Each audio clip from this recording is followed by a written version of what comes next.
আমার থেকে বেশি ব্লেসড এই ক্ষেত্রে কেউ দেখি না। ফার্স্ট অফ অল আমার পরিবার, আমরা 6 ভাই বোন, আমি সবার ছোট। আমার বড় ভাই উনি বাংলাদেশের একটা বিখ্যাত কামিল মাদ্রাসার প্রিন্সিপাল এবং বাংলাদেশ খুবই নাম করা একটা মসজিদের খতিব। আচ্ছা। এবং উনি একই ধারায় মাদ্রাসায় পড়াশোনা শেষ করে বোর্ড স্টান করেছেন, দেন আবার কুষ্টিয়া ইসলামিক ইউনিভার্সিটি থেকেও পড়াশোনা শেষ করে উনি গোল্ড মেডেল পেয়েছেন এবং পিএইচডি কমপ্লিট করেছেন ওখানে। আমার পরের ভাই সেও জগন্নাথ ইউনিভার্সিটি থেকে ফার্স্ট ক্লাস ফার্স্ট। আমার বোন সে টিচার, সেও ইন্টারে মাদ্রাসায় সারা বাংলাদেশে মেয়েদের মধ্যে ফার্স্ট হয়েছিল। আমার আব্বা ছিলেন আমার কমিউনিটির, আমার জেলার খুবই সম্মানিত একজন আলেম। আমাদের ভালো লাগার যেটা হলো, আমরা সবসময় বলি যে আমার আব্বা হচ্ছে শরীফ মাওলানা আব্দুল হাদি, আমার পুরো উপজেলা হাদি হুজুর বললেই সবাই চেনে।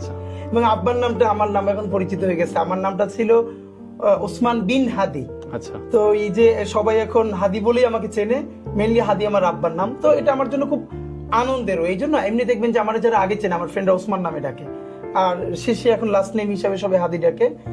মানে এই জন্য বলা যে এই ইনসাফের যে ধারণাটা এবং যা মুখে বলি সেটারে ধারণ করা, বা যা ধারণ করি সেটা কোনো ভয়ভীতি ছাড়া বলে ফেলায়, পুরো জার্নিটা আমার আব্বার কাছ থেকে এসেছে। আচ্ছা।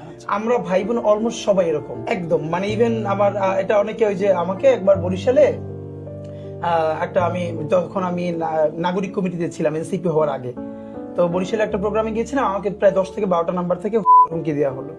আমার পরিবারের সব মেয়েরা কিন্তু একদমই নিকাব করে, হিজাব করে, আবার প্যারালালি তারা ইউনিভার্সিটিতেও পড়াশোনা করে। মানে সবার জার্নিটা এরকম। যেমন আমার এখন দুটো ভাগ্নি ঢাকা ইউনিভার্সিটিতে পড়ে, ইন্টার পর্যন্ত মাদ্রাসায় পড়ে, ওরা একদম নিকাব হিজাব করেই যতদূর ভালো করা যায়। তো আমার বোন সেও তো টিচার। তো এইটা আমি সময় লিখছিলাম। তো আমি যখন আমার উপজেলা থেকে বরিশাল শহরে আসছি প্রোগ্রামে, তো সবাই আমাকে বলছিল প্রোগ্রামে না যায়, এরকম থ্রেট। তো আমি বলেছি না, যাবো। তা আমার বোন একটা বড় বাংলা দা বাসা থেকে নিয়ে ব্যাগের মধ্যে সে আমাকে নিয়ে বরিশাল চলে আসছে।